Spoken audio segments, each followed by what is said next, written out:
Bom, eu escrevo tanto para cinema quanto para teatro, e me parece que o cinema, como referência de narrativa, como referência de abordagem a determinadas temáticas, é inevitável para qualquer pessoa que trabalhe com arte. Então eu prefiro citar três ocasiões em que os procedimentos do cinema, os conceitos cinematográficos, atravessaram a minha produção como dramaturgo. Em 2013 eu escrevi um espetáculo chamado Algum Lugar Onde Eu Nunca Estive. Teve um cartaz em Belo Horizonte, em Brasília, no Rio, com direção do Guilherme Leme, né, dentro do Seleção Brasil em Cena, desse concurso. Seria um texto tradicional, uma dramaturgia de câmara, dois personagens, tempo fechado, espaço fechado, dando conta de desenvolver uma ação, sobretudo através do que os personagens dizem, né, através do diálogo. Seria uma peça assim, uma dramaturgia clássica. Não fosse a influência da ferramenta da montagem cinematográfica e dos conceitos presentes nela. Eu decido, então, inspirado por isso, inverter radicalmente a cronologia do espetáculo, enfim, numa lógica de timeline, e começar pela última cena da narrativa. O público, então, vê primeiro o final da trama e daí por diante. A segunda cena é a penúltima cena na cronologia da narrativa. Com isso eu crio uma vertigem que, embora seja exercitada em alguma instância no cinema, é incomum no teatro clássico. Então está, portanto, fora desse universo do teatro da dramaturgia clássica. Se você se apropria de um outro texto meu, se a gente se aproxima de um texto chamado Meus Pés de Pássaro, que foi finalista do Prêmio Funarte, você tem uma outra espécie de compartilhamento de procedimentos, né? Que aí já afeta a criação da dramaturgia, não tanto o texto. É uma peça com muitos personagens, então eu decidi que eu precisava, em algum momento, me aproximar mais de conteúdos relacionados aos personagens, mas também da forma de falar, do vocabulário, da construção de frase. Então, nesse caso, eu começo a entrevistar, registrar entrevistas, né, com pessoas diversas, e usar o que elas dizem, literalmente, na construção do texto. Então, eu quero dizer, usar as palavras, as ideias, as piadas dentro do texto teatral. Então, de certa maneira, você tem aí nessa ocasião o teatro e o documentário cinematográfico compartilhando procedimentos. O último caso, que talvez seja mais radical, é de uma performance que eu fiz no escopo do mestrado profissional da UFRJ, com meus colegas Clarissa Ramalho, Michel Chetas, Leonardo Pimenta. É uma performance com plateia, com presença de atriz, com dramaturgia constituída, decorada pelos atores, mas em que a gente decide se apropriar da ferramenta cinematográfica do off-screen, né, do fora de tela, do som fora de tela, e negar totalmente a imagem de um personagem. A gente elimina a presença física, pictórica de um personagem, deixa apenas os seus indícios, quer dizer, ruídos, passos, a voz do personagem, de uma maneira que a gente brinca com essa ideia do off-screen, numa performance ali ao vivo, com presença, né, de uma das atrizes, dessa dupla. A peça era uma peça com dois personagens. Eu espero que esses exemplos sirvam, mesmo que de forma discreta, para ilustrar essas fronteiras cada vez mais permeáveis, mais fluidas, entre cinema, teatro, performance, artes plásticas e daí por diante. Como o cinema atravessa o meu trabalho. Talvez o cinema seja o primeiro espaço do encontro comigo mesma num tempo futuro. Digo espaço porque antes, eu acho, veio a música. Assim, cinema para mim é sobretudo o espaço-tempo vivenciado. O cinema se constitui como experiência vivenciada, realizada, abarcando toda a alegria do percurso que compreende a observação da cidade e das arquiteturas das salas. É o primeiro espaço de maravilhamento e de reconhecimento. Logo depois, em linha do tempo, veio o teatro, apenas para ficar nas vivências similares, arte, espaço e obra. O cinema e o teatro são os espaços multidimensionais que me provocam ativa e delicadamente.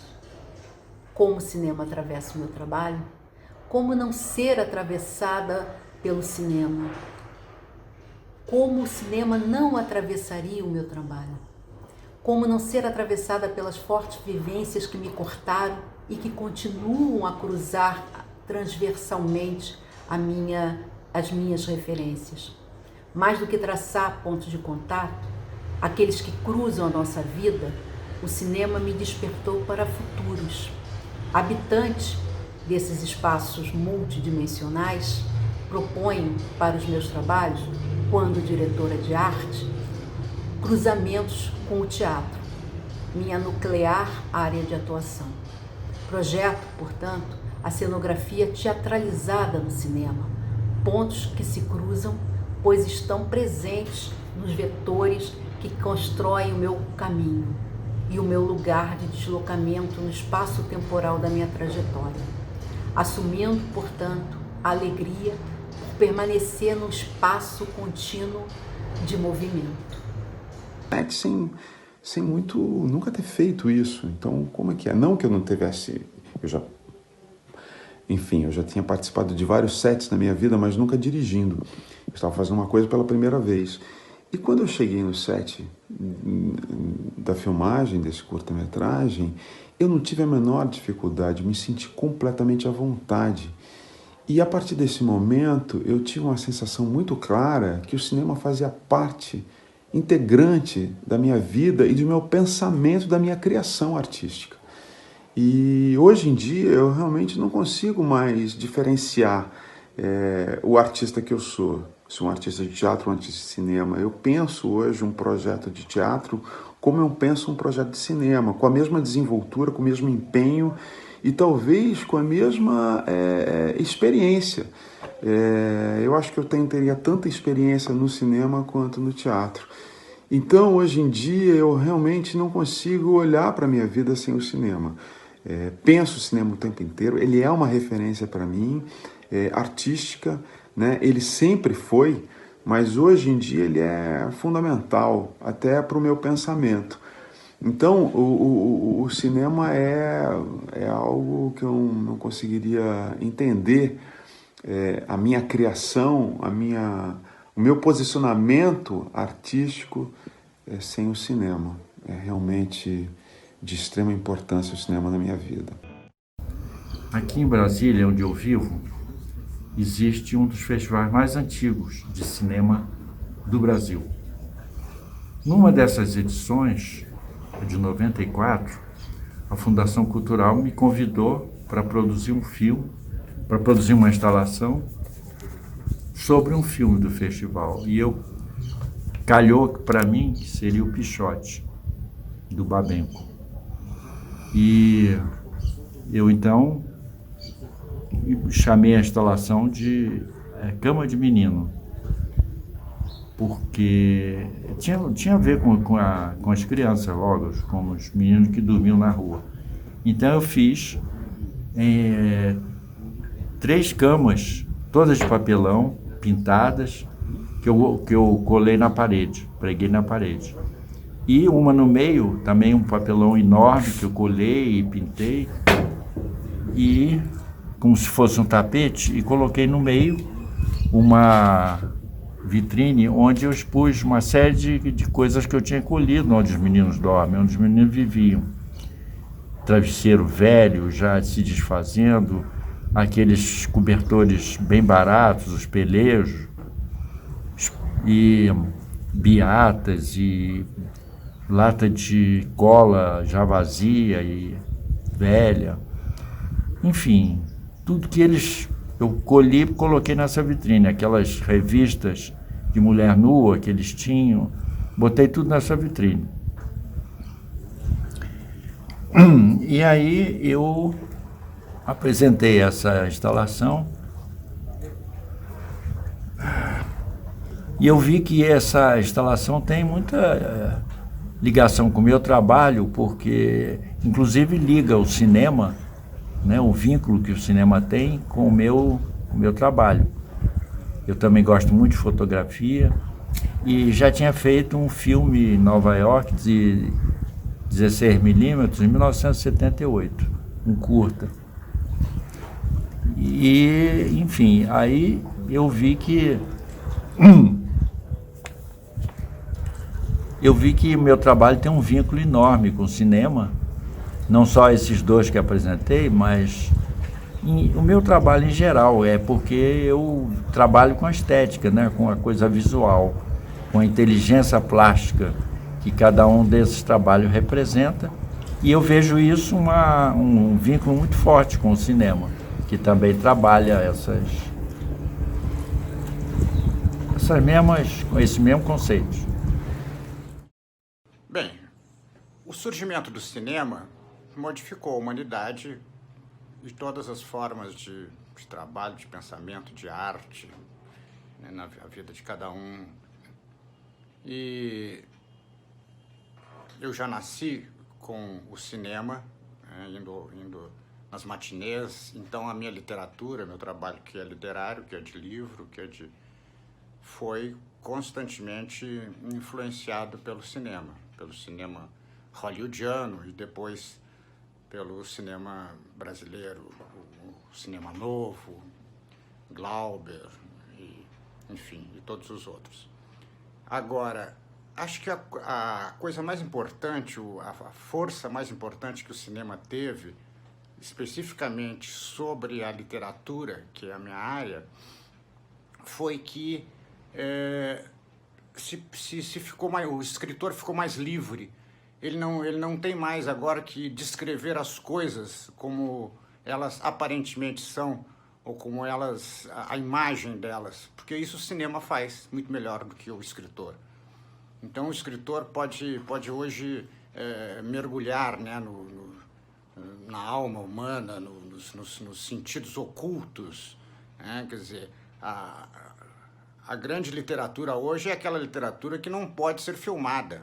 Quer dizer, para ela ser transformada em filme, o roteirista tem que transformá-la realmente em outra coisa, né? Certos sentidos que se consegue na literatura não se consegue no cinema, assim como o cinema mostra coisas que jamais a literatura vai conseguir. E também o cinema trouxe para a literatura uma outra dimensão, né? Quer dizer, as grandes obras literárias hoje se transformam em grandes filmes, né? Deu uma dimensão, uma abertura, né? Criou uma nova história. Então, só temos a agradecer a criação do cinema e fazê-lo evoluir cada vez mais e se tornar cada vez mais acessível, tanto para ser visto como para ser criado e produzido. Olá, meu nome é Isaac Bernard, sou ator, diretor, professor de interpretação da Faculdade Cal de Artes Cênicas. Bom, como o cinema me atravessa, olha, posso dizer que completamente, ele faz parte da minha vida, me formou e continua me formando o meu consciente, meu inconsciente, meu imaginário, a minha alma, o meu espírito. Eu me lembro desde pequenininho, quando era pequenininho, lembrando de ir ao cinema, que experiência mágica naquela tela, onde as coisas aconteciam, eu não pensava mais em nada, só visualizar aquilo que estava acontecendo e como aquilo saía ainda, quando saía do cinema, pensando em tudo que eu tinha vivido. E essa sensação continua presente, né? Eu, quando vejo um filme que abre uma porta para mim, abre uma janela, é como se a minha alma se expandisse. E o cinema tem esse dom, tem esse poder, né? E tanto como espectador, como artista também. Como eu sou professor e diretor, várias vezes eu recorro ao cinema para dizer como eu imagino uma cena, como eu acho que um ator pode se aproximar de uma atuação mais interessante. Às vezes, vai ver aquele ator trabalhando naquele filme, naquela cena, e também esteticamente, né? Como ele faz parte do imaginário, né? Então, às vezes é uma referência que você nem consegue saber, mas ela está ali. Como a literatura também tem esse poder, a pintura. O cinema representou uma nova etapa na minha trajetória artística. O desafio foi lidar com uma intertextualidade de mídias, cinema, música e teatro, construindo um novo formato de ópera cinemática como filme de longa-metragem. Escrevi concomitantemente 2 roteiros para este filme Liquid Voices, a história de Matilda Segalesco, um para o teatro e outro para o cinema. O filme foi lançado em 2019 e recebeu inúmeros prêmios nos festivais de cinema na Europa, Israel, Estados Unidos e América do Sul. Disponível no Brasil nas plataformas Streaming, Now, Look e Vivo Play. Juntamente com o filme, lancei meu livro Além do Roteiro, que compila reflexões coincidentemente sobre o cinema como linguagem transversal. Meu roteiro de Liquid Voices, profusão de fotos e todas as partituras da ópera cinemática. Por essa razão, sinto-me honrada de participar deste congresso e estimulada pela temática do cinema como uma linguagem transversal. A questão que se coloca é a seguinte: o cinema, ele perpassa a vida do cidadão, do pensador, do intelectual, da pessoa comum em todo o século XX. Quer dizer, não há atividade onde a imagem, o cinema, que é a imagem em movimento, onde o raconto da história não deixe de se influenciar pelo que o cinema nos trouxe. No meu trabalho, especificamente, como pintor geométrico, né, eu sou também uma pessoa fadada a me sensibilizar com as leituras propiciadas pelas imagens. O cinema, além de contar uma história positiva, permanente, definitiva do nosso século e do nosso tempo, nos traz não apenas a possibilidade de refletir, mas também de entrar em contato, eu diria que quase direto, com outras expressões, com outros criadores, com outras linguagens possíveis de serem encaradas através do movimento do cinema. Portanto, o meu trabalho, sem o cinema, certamente estaria muito mais empobrecido. Sou grato ao cinema. Luiz Dolino. Olá, sou Marcos Souza, compositor de trilhas sonoras, pianista, gestor cultural. E a influência do cinema na minha música é total, né? Tanto que antes de partir para ser realmente compositor de trilhas sonoras, dedicar minha vida a isso, né? Pelo menos como músico, eu era um pianista de grupos, gravei CDs enfim, tinha uma carreira musical, mas a gestão cultural também, uma outra perna da minha carreira, tomou conta. E aí estava meio incompatível de ser músico, gestor cultural. Não só por isso, mas veio uma paixão que é compor sob demanda, que é compor imaginando uma cena ou vendo uma cena, né, inspirado pelo cinema. Então compor uma música para uma função narrativa, além de ser um desafio, é muito interessante, né? Ainda mais quando dá certo. Quando o diretor gosta, quando o público gosta, é uma satisfação muito grande. Então, o cinema no meu trabalho, no caso, tem uma influência direta, né? Então, assim, eu hoje me dedico à música para cinema. E também, quando eu quero conhecer um assunto, seja histórico, ou seja político, enfim, eu busco no documentário, eu busco no filme informações, porque a gente mergulha num universo um pouco mais interessante para aprender. Então eu acabo aprendendo muito através do cinema, seja história, política, geografia, até reflexões de vida, né? Então acho muito bacana, assim, filmes que marcam a nossa vida, como Cinema Paradiso, como O Começo da Vida, como, enfim, documentários políticos, históricos, como Django. São filmes que perpetuam, né, a nossa história e nos ensinam muito, né? A gente vê através do olhar de um diretor, de uma produtora, ou de enfim, de uma época, e a gente aprende muito. Então o cinema realmente é um caminho, talvez, ao meu ver, um dos melhores caminhos para a gente aprender, refletir, viver, enxergar o futuro, o passado, o presente. E no meu caso ainda tem a questão da música, que norteia para mim todos os filmes. Eu sempre procuro ouvir o som do filme. Isso é muito importante. É isso. Obrigado. Um grande abraço. Tchau, tchau. Das sessões matinais do Tom e Jerry, passando pelo circuito político e de arte dos anos 70, no Cine Paissandu, no Cinema 1, mais recentemente com o Grupo Estação, os festivais de cinema, os vídeos experimentais, a experiência do Hélio Oiticica com o Quase Cinema.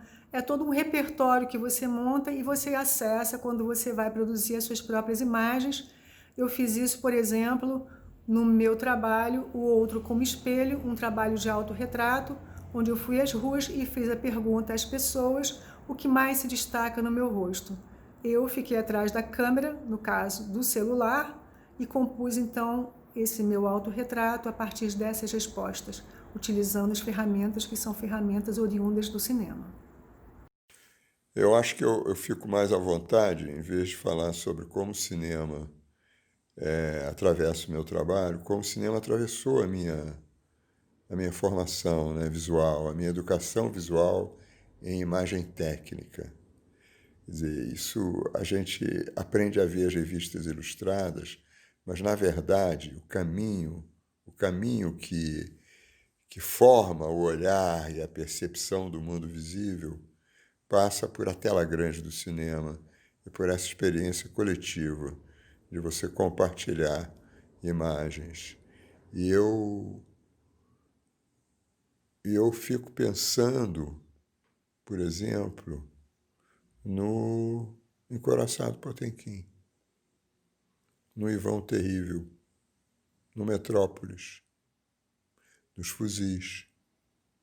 Todas essas citações esparsas, elas passam como um novo filme pela minha cabeça quando eu penso nas fotos que fiz, nas situações em que me vi confrontado. Eu jamais poderia ter desenvolvido o trabalho fotográfico que eu fiz com os povos indígenas sem ter passado por festas e rituais Bororo, sem ter passado por Hans Fertmann. E é interessante que eu podia citar fotógrafos, mas foram esses filmes que instrumentalizaram o meu olhar e a minha compreensão do que é a representação visual do mundo através da imagem técnica em preto e branco, que é a forma como eu atuo. Bem, eu começo dizendo que eu nunca me considerei nem remotamente um cineasta, no sentido que eu acho que eu sou um escritor ou um artista plástico. Eu acho que há algumas linguagens que eu sinto que eu habito e outras que eu ocupo ou invado. O cinema acho que é uma dessas de ocupação ou invasão, tanto que ele sempre teve parceria, né? O Clima, meu parceiro Clima, o Gustavo Moura, foram parceiros sempre muito importantes. Eu cheguei a filmar sozinho, mas quase sempre em parceria. Nesse caso das linguagens, digamos, ocupadas, eu acho que você entra num território muito imprevisível que me permitiu fazer ideias que eu não faria se eu não tivesse filmado. Mas que muita coisa aconteceu fora do meu controle e que me deixou muito desejo de fazer mais. Nesse sentido, eu me senti muito atraído. Infelizmente, o cinema é uma arte muito cara, que envolve orçamentos muito grandes, difícil de realizar nesse sentido. Mas eu tenho muita vontade de voltar a este lugar, apesar de ter com o cinema uma relação mais de ocupação mesmo, de uma coisa que eu entro sem saber bem onde eu estou. Tenho pouco tempo, né, que o dia de filmagem é caro, blá blá, a gente tem que fazer, resolver aquilo. É mais essa ocupação do que uma habitação, no sentido que eu sinto que eu habito outras linguagens, de conviver, de refazer, de pensar, de ter segunda, terceira, quarta, quinta chance. Acho que no cinema é outra coisa. Mas eu queria mais. Bom dia, meu nome é Pedro Carpio Vasques. Eu achei muito interessante essa proposta de comentar como o cinema atravessa transversalmente o meu trabalho. Porque, na realidade, o cinema não atravessa transversalmente o trabalho. O trabalho em si é que é uma forma transversal de cinema. Vou explicar melhor. Por quê? Né? O meu primeiro livro foi publicado em 1976, se chamava A la recherche de l'Eldorado, né? Em busca do Eldorado, uma espécie de uma narrativa russoniana, né? publicado em Paris enquanto eu era aluno de cinema, justamente na Sorbonne. E foi concebido como se fosse uma espécie de cinema sobre o papel, porque a minha ideia era fazer como se fosse um curta-metragem impresso, né?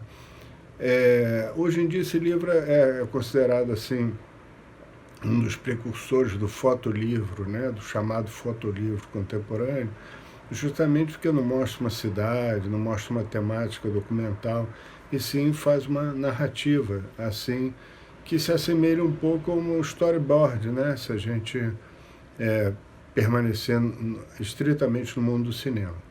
Um outro projeto que começou nessa época também, levou mais de 10 anos assim, é da mesma natureza, só que não seria um curta-metragem, seria um micrometragem, tipo esses filmes do Festival do Minuto, né? Porque são sequências, o nome da proposta de livro, né, é Fábulas, e são sequências que contam histórias em número reduzido de imagens, 4, 6, 8 imagens, né? Ou seja, ainda uma forma de cinema sob papel. E o que eu acho que ficou mais assim claro para o público externo, né, é o projeto chamado Espiral, que nasce como um projeto de livro com 80 imagens e depois foi transformado, graças aos recursos da imagem digital, justamente, numa projeção. Então se transformou num projeto audiovisual. Saiu do papel e foi para a tela, né? E foi apresentado justamente no Centro Cultural Telemar, na época, não é? Estava recém-inaugurado, e é o atual Oi Futuro. Ou seja, são 3 exemplos que eu acho bastante característicos de cinema transversal, né? É isso. Blow Up, do Antonioni, de 1966. Quando vi esse filme, eu devia ter uns 16 anos e fiquei muito envolvido por ele, mas não me dava conta da extensão disso. Recentemente, revendo o filme, eu percebi que toda aquela atmosfera de aventura, suspense e sensualidade, né, foi determinante na minha decisão de me tornar fotógrafo. Bem, o cinema atravessa o meu trabalho de uma forma, em primeiro lugar, direta, né? Trabalhando com música para cinema, uma coisa que sempre me interessou muito. E a música para cinema tem uma longa história, né? E exerce influência nos compositores, independente desses compositores trabalharem com cinema ou não. Tanta força tem a música para cinema. E também como espectador e como admirador da arte, né? Dessa arte tão recente, né? Na história do mundo, mas tão importante. E o que mais me interessa, em particular na música para cinema, é que a gente sabe que a música, enquanto linguagem pura, ou seja, quando ela não está atrelada ao texto, ela não tem um significado, né? A música tem essa particularidade, por isso que ela é tão interessante como linguagem e por isso mesmo que é tão difícil falar sobre música, né? Para um leigo, por exemplo, falar sobre música é difícil quando ele conversa com alguém que é músico, porque o músico usa uma linguagem técnica e o leigo não.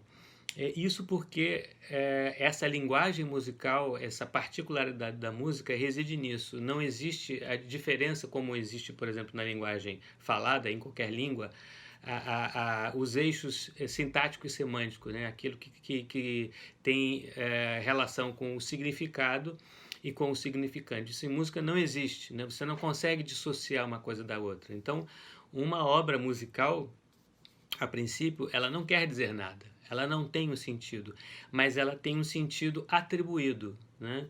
Principalmente quando ela é agregada a alguma coisa. E isso fica muito evidente, muito claro na música para cinema, né? Então a gente sabe de vários exemplos, né, que ficam no nosso inconsciente, no nosso chamado inconsciente coletivo, de tão forma ligados, ou seja, a música feita para cinema fica de tão forma ligada à imagem que não se consegue mais se dissociar dela. A gente pode citar, por exemplo, o famoso momento do filme Psicose, do Hitchcock, com música do Bernard Herrmann, né? Quando tem aquele ataque lá do personagem a mulher tomando banho, né? Com a faca, né? Como aquilo ficou guardado na nossa mente, né? No nosso arquivo imagético e sonoro, né? Então a gente vê a força que o cinema tem, né? Então esse som não se dissocia mais, né? Tanto é que é utilizado como clichê em várias obras musicais. E assim vai, ou seja, é um tema vastíssimo, porque realmente o cinema tem muita importância no meu trabalho, diretamente, como falei, e indiretamente também. Olá, eu sou Walter Carvalho, eu sou fotógrafo, eu sou diretor de cinema, sou cineasta, no momento desenvolvendo um trabalho com televisão já há algum tempo.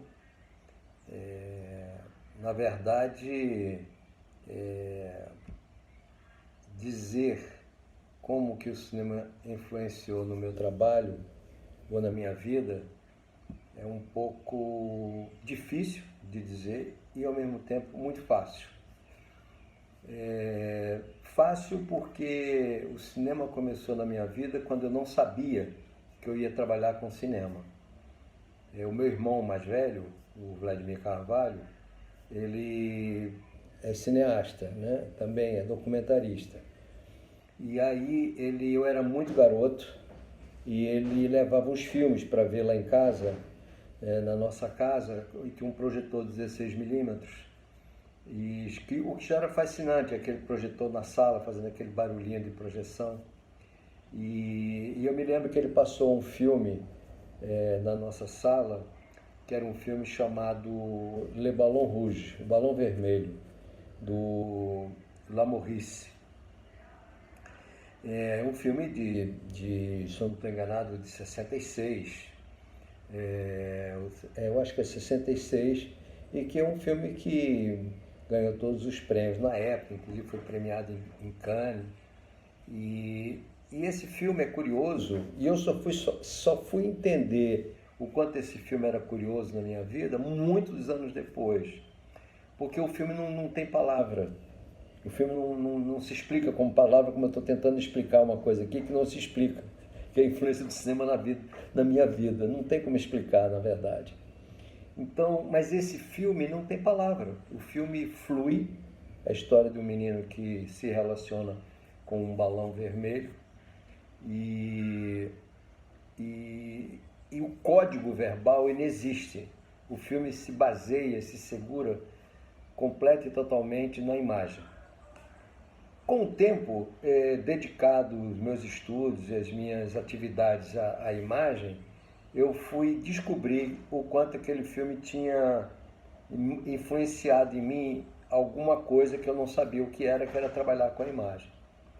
Então, se antes de eu me entender como gente, o cinema antes de fazer cinema, o cinema já influenciou minha vida, você imagine fazendo ao longo desses anos todos, né?